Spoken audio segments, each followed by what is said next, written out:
Hondartza handitik abiatu dira ziztu bizian. 18 gizon eta 6 emaztek parte hartu dute Miarritzen larun batean antolatua zen Red Bull Ocean Rescue txapelketaren lehen edizioan, itsas sokorri lehiaketa bat, parte hartzaileek 5 kilometro korritu behar zituzten, arraunez, oinez, igerika eta kaiakez. Izugarria izan da, biziki zaila estepenean, biziki fite joan gira, eta han Miramar aldean eskalerak dira, beraz aski zaila izan da, baina ala ere erringarria eta denok plaza hartu dugu.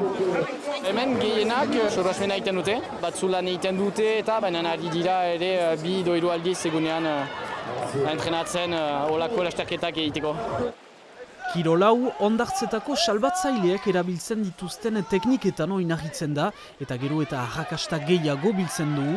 Miarritzen biper pixkat ekarri diote desafioari, parte hartzaileak itsasoan murgildu behar baitziren 8 metroko jauziak eginez.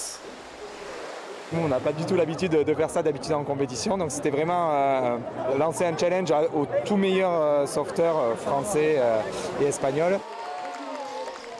Irabazlea helmugara iritsi da publikoaren txalopean. C'était un parcours spécial. Normalement, les sauvetages, c'est pas comme ça. Mais ici, c'est super amusant. C'est de l'endurance, de la vitesse, de sauter, de courir. C'était magnifique. Et je suis super content. Itsas sokorria ohorean izanen da aurten munduko txapelketekin, irailean iraganen dira Italian.